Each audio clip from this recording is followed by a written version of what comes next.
National Weather Service in Jackson, Kentucky has issued a severe thunderstorm warning for Central Bell County, Knox County, East Central McCleary County, Central Whitley County until 5 p.m.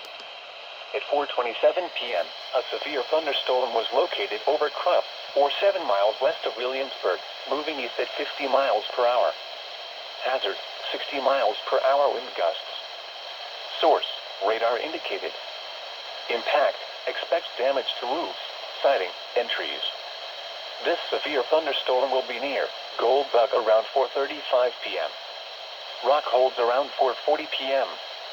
Perkins around 4:45 p.m. Other locations in the path of this severe thunderstorm include Ishman Springs, Barberville, and Bimble. Repeating, a severe thunderstorm warning has been issued until 5 p.m. for the following counties in Kentucky: Knox, McCleary, and Whitley.